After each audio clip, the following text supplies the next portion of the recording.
paying for something like internet access is ridiculous. Everybody needs to have it available, whether they use it or not. Think about this, okay?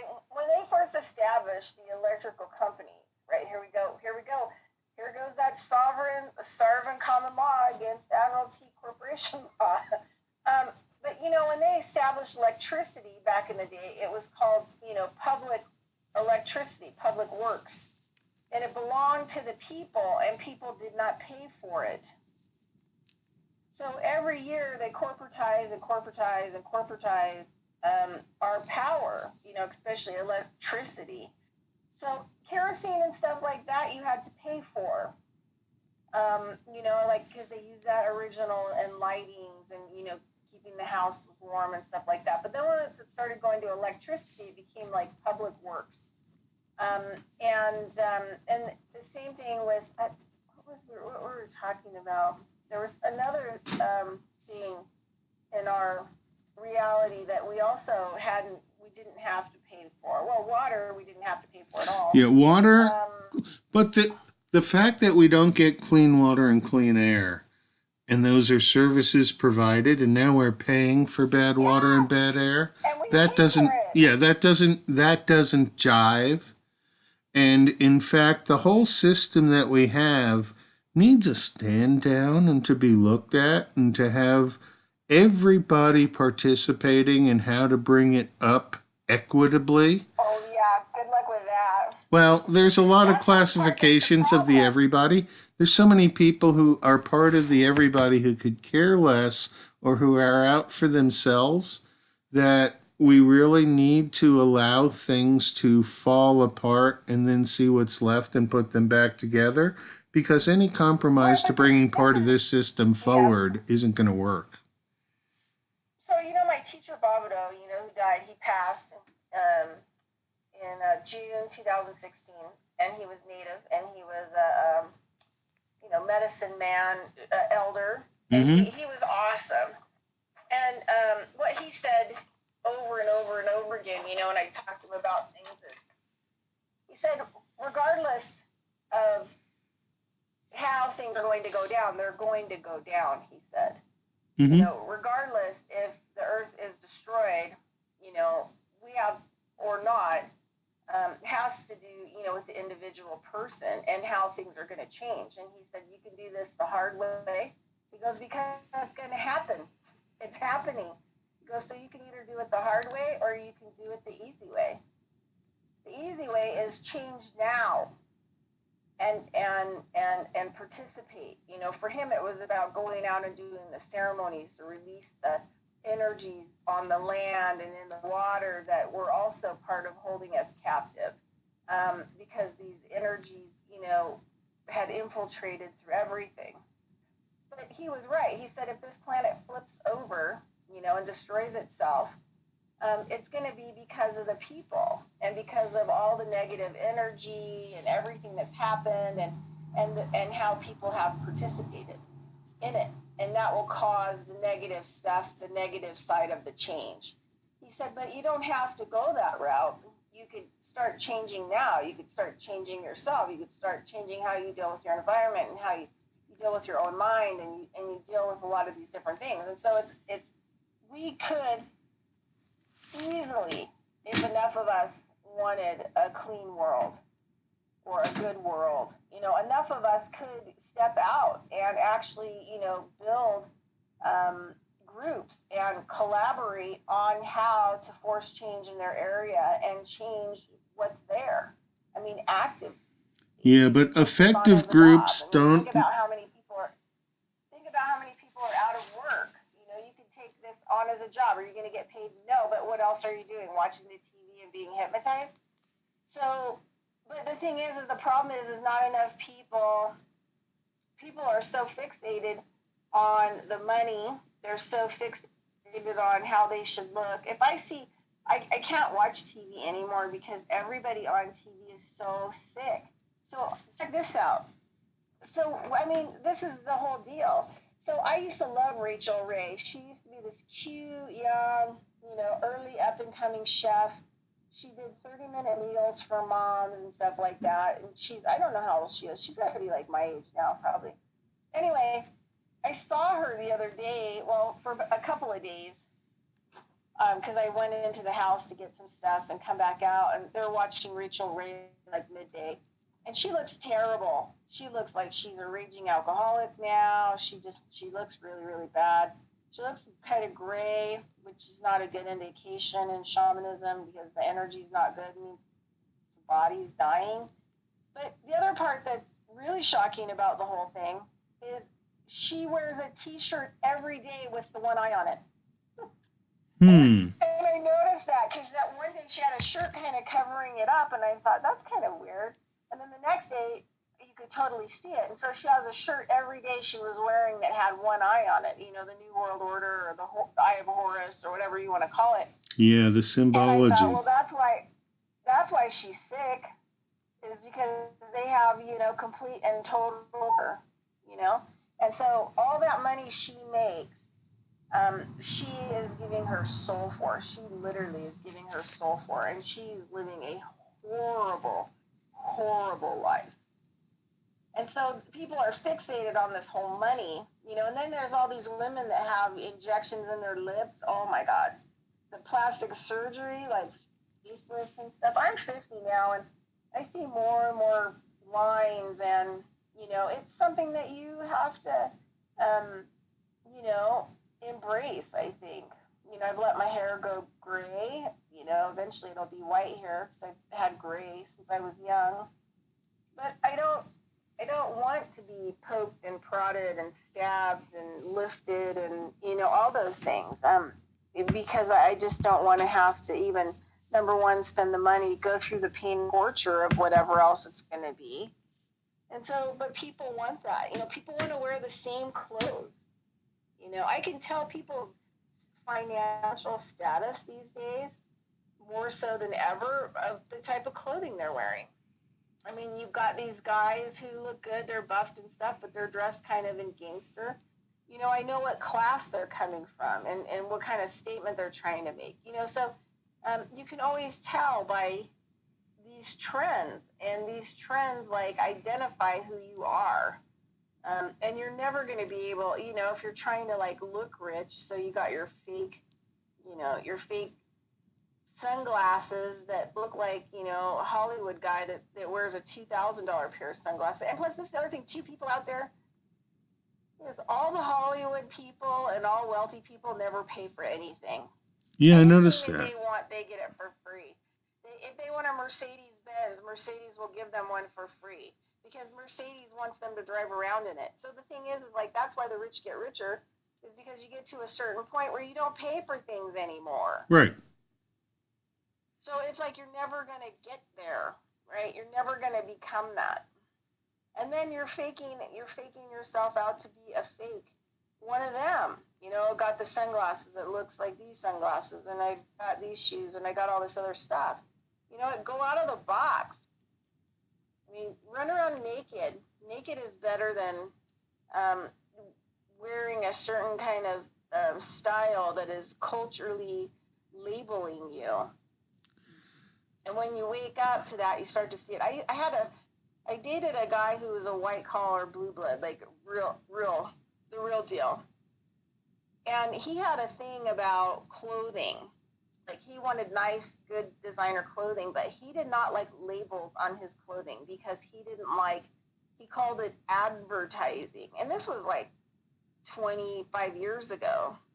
And he would say to me, like, I'd say, hey, do you like this shirt? He'd say, no, you see that? You can see it on the front. He goes, I'm not advertising. I'm not advertising to those people or that company.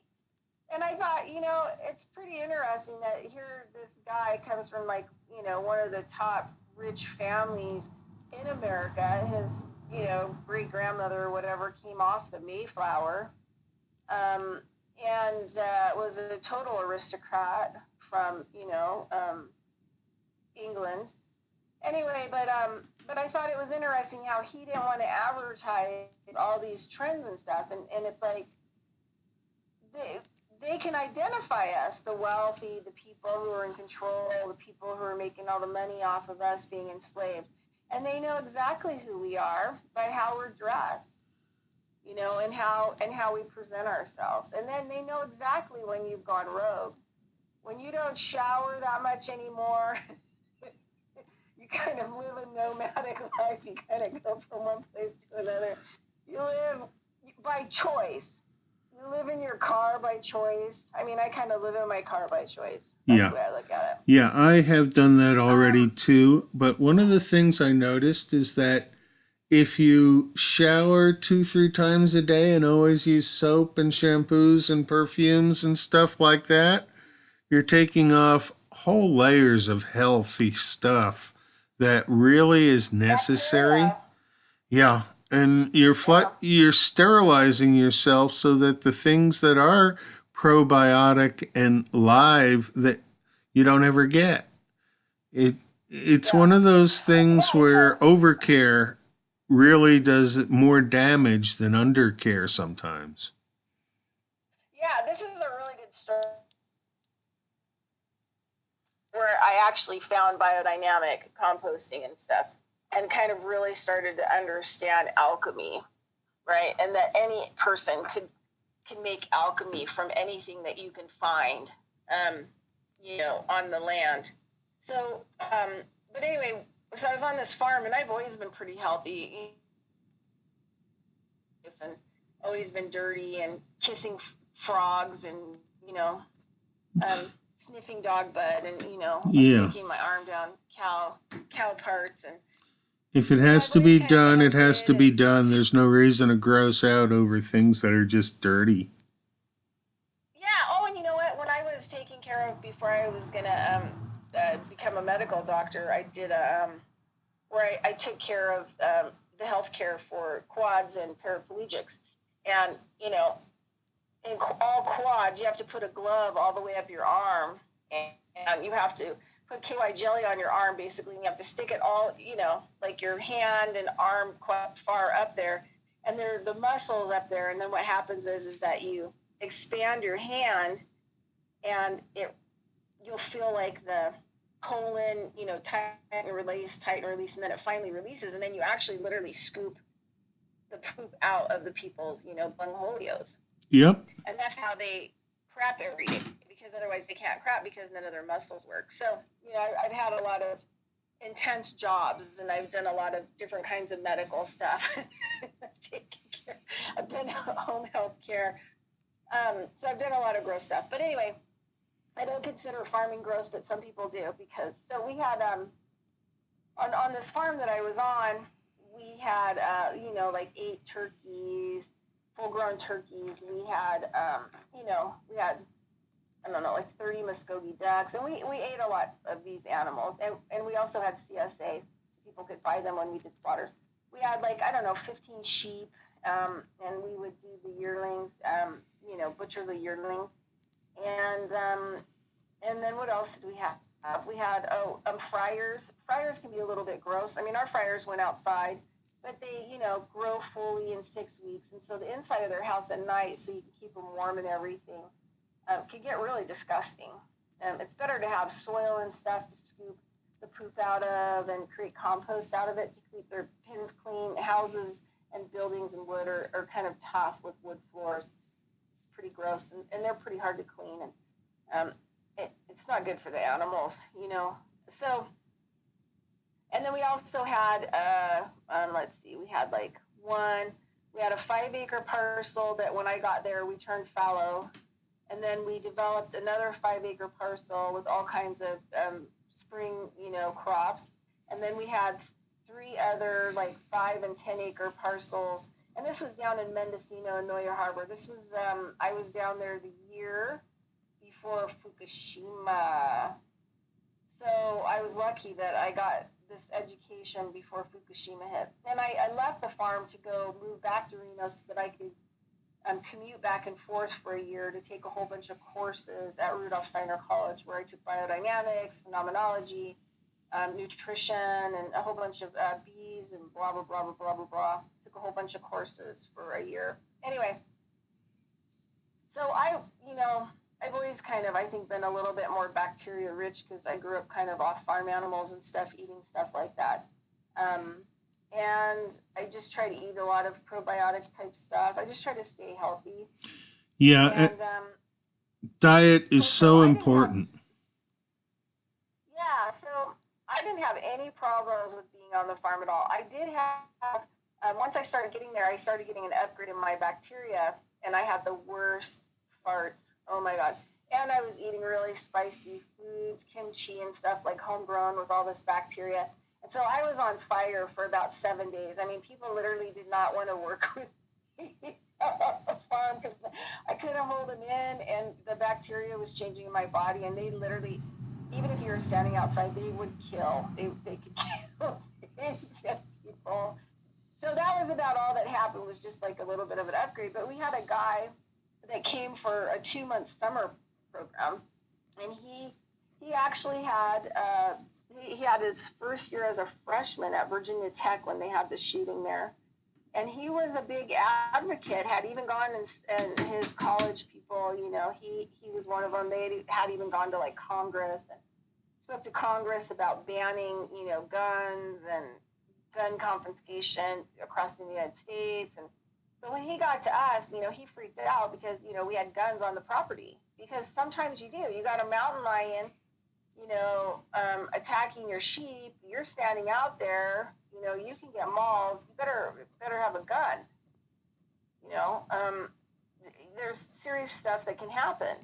And did happen on our land, but and you know that we would have to, you know, shoot some of these animals, because the other thing too is we would have other people coming onto the property to help us, and you know you can't have skunks, you know, that are killing your chickens, like running around, because you know they have a tendency to have rabies sometimes, and some of them are big, and you know the more of the foresty and the nature ones are huge, and they can be pretty aggressive. So he comes onto the farm, number one, and he's like freaking out because we have guns, and it's like, and we had to shoot a skunk, you know. Anytime that we could actually cage, and we call it the wildlife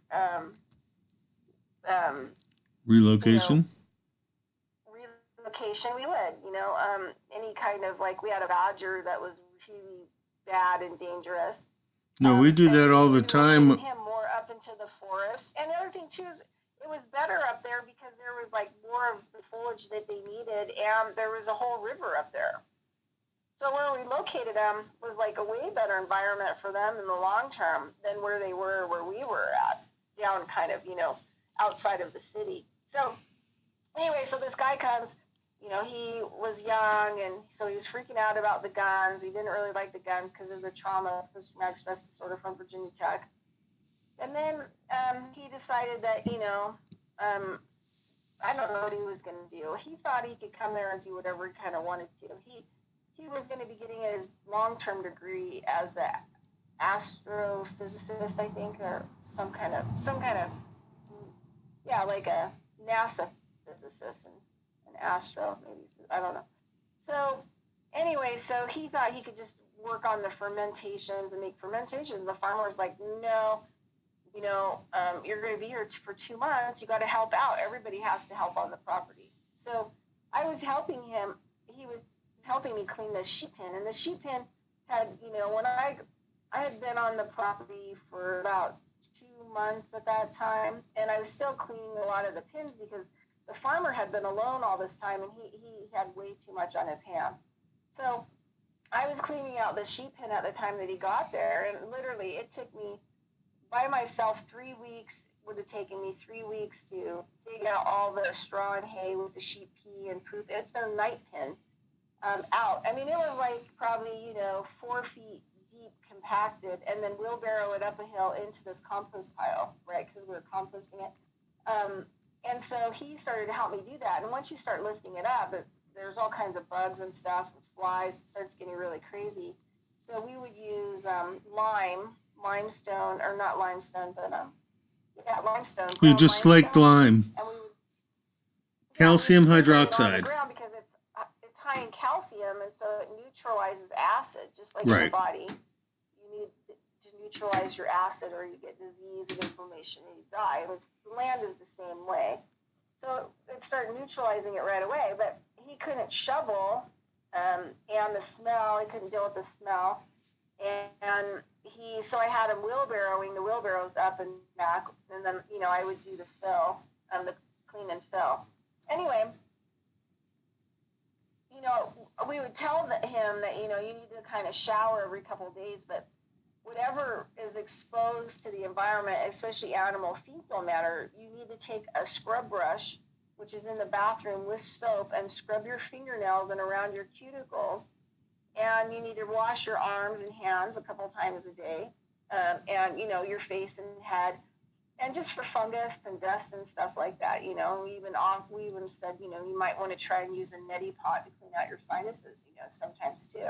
So anyway, so he showered and stuff, but he didn't really take our advice, and he was really sterile when he came to the land. I mean, you could tell he had been over vaccinated.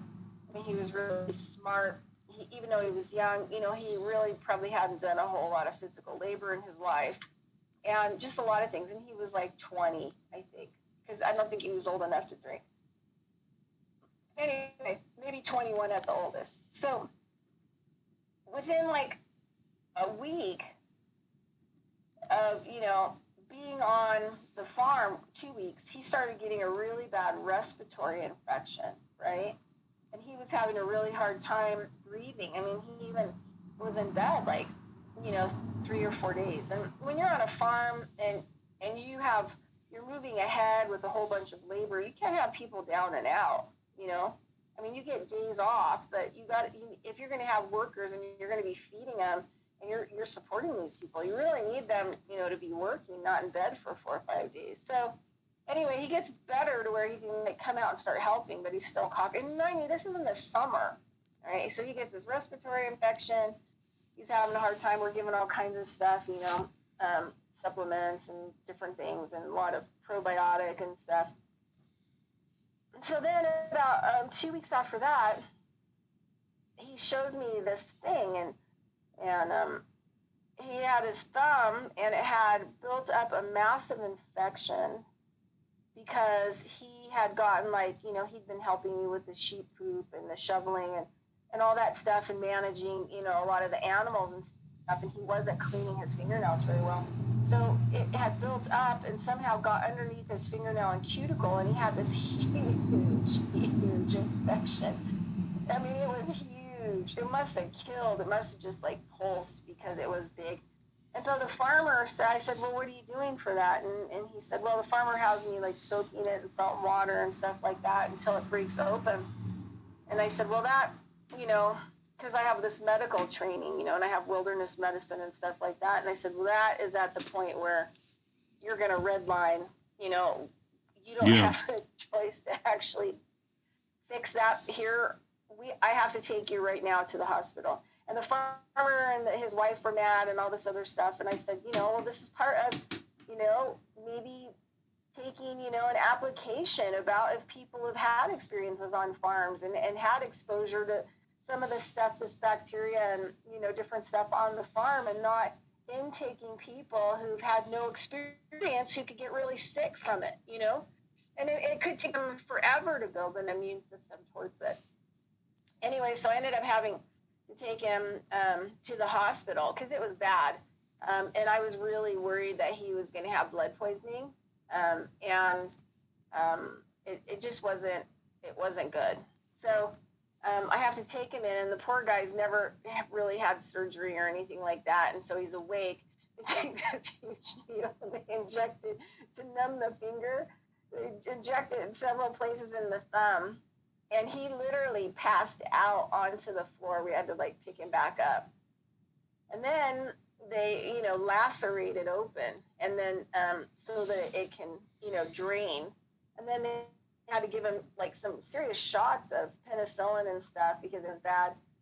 And then they sort of wrapped it and taught him how to wrap it and keep it clean. Well, once he came back to the farm, it was okay, he needs to find his way home because, now he can't work. Now he has an open wound. He can't even go out there on the farm. He can't even get in the dirt or anything else like that because, if it gets any more in that thumb, he's going to be hospitalized. So anyway, he ended up leaving a couple weeks later. But, when we were talking about earlier about not showering as much, and not putting all these, things on yourself and all this other stuff that, like, for example, if you get scratched, you're not going to get an infection because your body already has bacteria. You have got all this, healthy bacteria on the outside of your skin that's also helping to protect you. But if you're washing all that off all the time, you become sterile on the outside and sterile on the inside, and your environment becomes sterile. And that's where you'll catch something and you'll die because your body has no way to defend it off. Yeah, I've noticed that I now don't even worry about small cuts and scrapes and things like that. I can walk through berry bushes and I'll know it'll rip a little bit of skin, but the amount of bleeding that I do is enough to cover whatever was there, and in 2 days you couldn't even tell that I was cut. So, well, and it's also, I kind of look at it from a medical standpoint, kind of like an inoculation of your environment into your system. Because, if it scratches you or whatever else, or, cuts in further, then you're getting a little bit of inoculation of pollens, dust, some microbes, different things into your body so that your body kind of can understand your environment a little bit more. Yeah, there's a lot more to nutrition than just getting the elements you need from food. But the base level of nutrition is one where you are interacting with your surroundings and getting everything that your body needs through your food and then through your water supply and through the air. But at this point, what we're getting through the food, water, and air isn't really good for our bodies, and that if we're not paying attention, you go on a junk food binge and your body physically repels after having been gotten used to natural foods.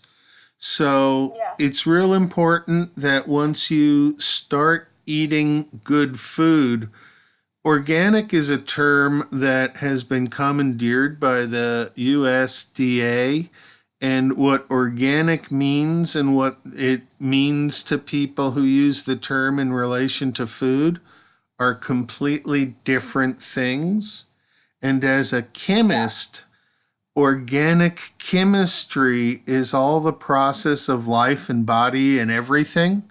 So there's a lot of chemicals that qualify as organic chemicals, but are not at all qualified under the sense of what is defined as organic. Organic is actually opposed to chemicals. And the idea is that it's all chemical. So there's two labels on products that are above reproach. One is fair trade. Okay. Wherever they're growing fair trade, and usually indigenous, right? So they're growing sustainably, diversity, things like that. And then the other one is the Demeter, which is the International Biodynamic of Clean Food, which is probably the highest certification that in the world. So if you have a Demeter on there, and Demeter is biodynamic, so there are more and more people that are putting out, products like in your stores, like, Whole Foods and things like that, probably more like the Natural Grocer or Whole Foods, places like that, that they will have a Demeter symbol on them, which symbolizes that they were biodynamically grown. I know Russia is like the number one biodynamic country right now in the world, and so the stuff that they're producing, including their wheat, everything is completely clean. So they're probably actually now they've been talking a lot about creating their own certifications for organic or clean food in Russia. So I have a feeling internationally that theirs are probably going to come out higher when they come out. And so probably whatever that kind of certification that's stamped on the food, because obviously their food's going to be higher quality than anybody else in the world. at this point because they're making it that way. So they're going to have to come out with something that shows where they're at and not accept even, trade from other countries unless your food is at the level, right, that they're growing at and that they're managing. So in essence, if I hear that correctly, we're going to have some major problems coming up with the way that the United States industry food is going to run into a wall where nobody's going to accept it for trade because of all the GMO and pesticide shit in it, right? Right. Well, I think that's kind of like what Trump's finding out. And then they finally got to do some trade deal with the soybeans, I think, which, is GMO soybeans, where they make canola oil, which you should never use canola oil because it's pure, Roundup Ready pesticide. Basically, you're frying your food in.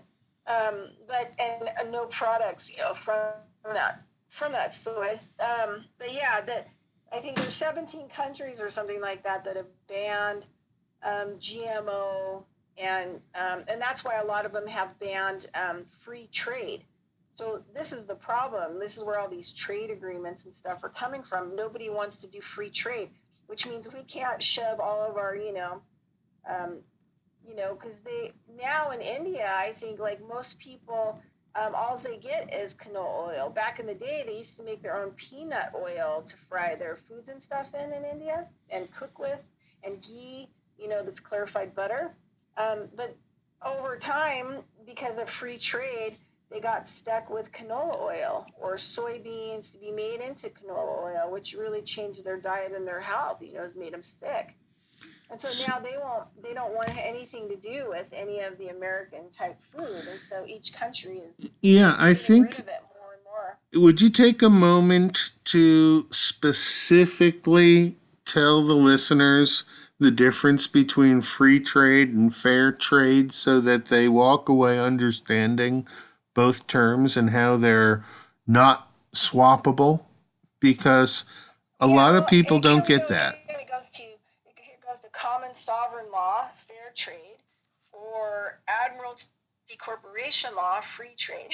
But basically, what it is free trade is all these trade agreements that they made in the world so that they can pass off any of their large industrial stuff onto other countries. And it could be garbage, recyclables, food, and it made it so other countries, their farmers were not allowed to grow their indigenous crops, right? So eventually that got banned. So there wasn't, these people ended up starting in other countries having to eat, stuff that we eat, or those kinds of things. So like, for example, Mexico, we started forcing our GMO corn down their throat. They have over 250 indigenous species of corn that basically, what I've learned from native seeds is they basically can, outlive anything and prosper and thrive. They're unbelievable. So then they started getting the GMO corn forced on them because of the free trade agreements. And it seems like, and so eventually, it was only like this crappy food grown in the United States or the crappy seeds that were forced and inflicted on other countries to grow free trade. And everybody was a slave. So you could pay that person $1, a day to work, 15 hours of hard labor. And this is clothing. It's every possible thing that can be made or grown ended up in free trade. Well, things changed about 2017 or 14 when countries started to ban GMOs, burn all GMO crops, kick all GMO people out of their countries, and then I think Russia has a fine. If you end up with some GMO product, I think like a box product, say it gets on a shelf in Russia or their store, it's like $5,000 per box if there's GMOs to that company or the store owner who allowed them, to be on the shelf, something like that. So they all started banning all this stuff. So nobody wants our food. So the other thing too with free trade, this is really kind of the icing on the cake. They were big industrial commercial feed animal, for food for humans.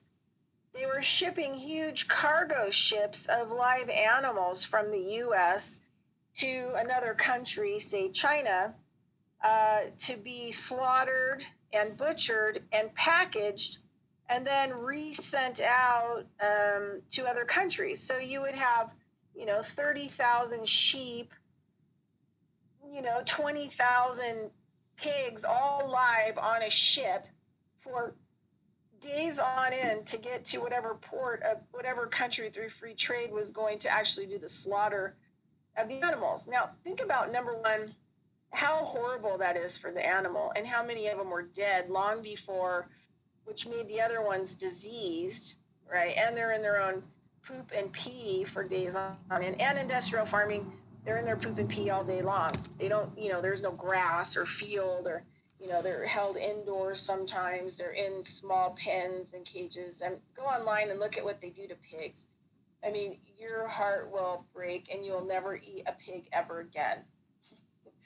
So anyway, so they were transporting them. This was under free trade. They were being butchered somewhere else and packaged and then sent back. And people don't see a problem with this. I mean, obviously farmers see a major problem with this. The treatment, organic farmers or whatever, biodynamic farmers, we see a huge problem with putting all these animals on a ship like that and shipping them. And then how diseased they would be by the time they got there in process of disease.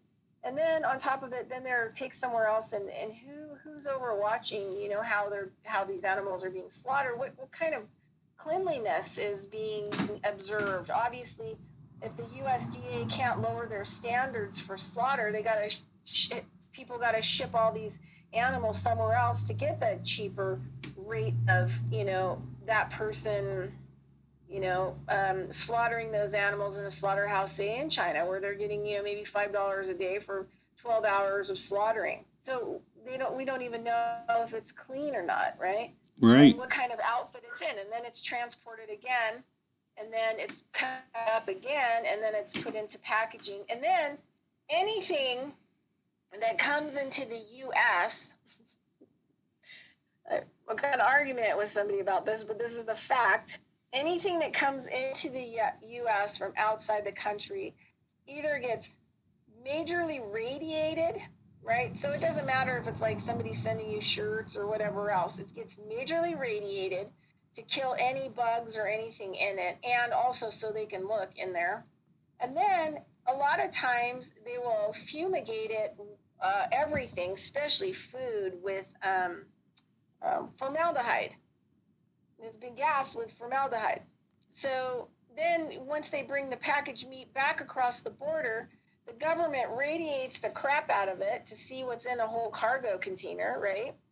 Making sure that all those items are in there or whatever else. Or when they're taking it out and it's going through the conveyor belt, majorly radiating that steak, the package, to see inside the steak just to make sure there's no drugs or anything that have been stuffed in there. And then it goes through another process, or I think they formaldehyde it right when it starts to come off the ships to keep a lot of, pests from coming in from other countries. And I remember a long time ago, I used to be in men's clothing, as a part-time job years ago. And when we'd open the boxes, the clothes smelled so bad. We had to steam them and then put them up on the shelf and stuff and kind of let them dry out. But you could smell the formaldehyde. And I used to get rashes. So that's free trade stuff, right? These are type of free trade practices where I could send this somewhere else and get cheaper labor, or I can force farmers out of business to grow only the food that I want to grow. And they have to take the one thing that really ticked Russia off was under free trade, when their currency collapsed in the 90s, because they couldn't pay all these other countries, right, for their crappy products. And most of the chickens that were coming into Russia, like meat birds that were already slaughtered as a chicken, were on this free trade. And so they had no food. So when the currency collapsed and they had free trade with all these, they were forced into free trade with all these, as their, they were getting all this crappy food that their citizens were eating and stuff like that. But then when their currency collapsed, then there was no food. Because guess what? They couldn't pay other countries for it. So this is why Russia is like super adamant about growing, being the top organic, wheat producer in the world, growing the top line of food, and encouraging everybody in the country to grow food and grow it, in a good way, because of what happened to them. I mean, like half the population of Russia fled. All their scientists, their doctors during the collapse, and there was nothing they could do. They couldn't eat, they couldn't, their families. And so that's what free trade did to Russia, basically starved their whole population. So if we have a currency collapse in the United States and we still have a president who's working free trade, which is NAFTA, there's a lot of things I like about Trump, but this whole free trade NAFTA thing is not good. I mean, it should have been ditched a long time ago. And because it's bad for humans on Earth, it's bad for the animals on Earth, it's bad for Earth, and you can starve whole populations. So if we are 99% of all of our food in the United States is coming in because we're buying it from other countries, or we still have some free trade with other countries like Europe. We still get a lot of even organic tomatoes and stuff like that from France. I see them periodically. We get a ton of apples and stuff from Venezuela. So there's still a lot of free trade practices out there where we're still getting food. But if the currency collapses, okay, free trade is no longer in, and we have no money to pay for the food. So that means that, I think it was like in 2006 or 7, I was in Taos, and I was collaborating with a guy named Keith McHenry. He had been a founder, one of the founders of Food Not Bombs for 25 years at that point. I had him on my show. So if you go to my YouTube channel and look back through my recorded shows, he's there. He showed me a document, or there were a whole bunch of documents that he got a hold of, because this whole thing was about food, food sovereignty, not really growing it. He did start a project to grow it. He called it the Free School, but in Taos area, but mostly about food sovereignty and feeding people. And he's just really big about feeding the people like in need.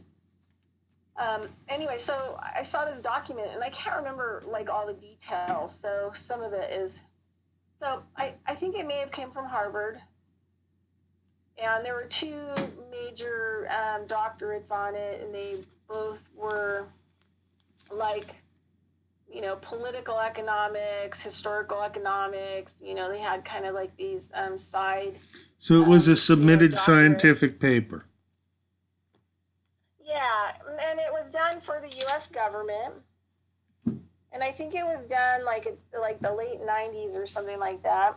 Oh, like a white paper. What it said, yeah. So the government asked them to produce, a thesis or a hypothesis on what will happen when the U.S. dollar fiat collapse.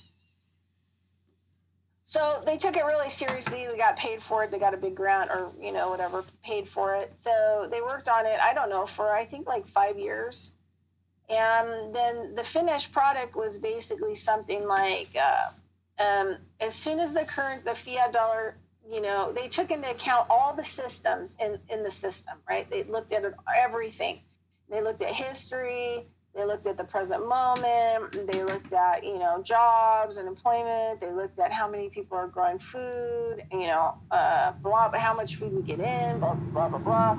Medicine, healthcare, nutrition, across the board.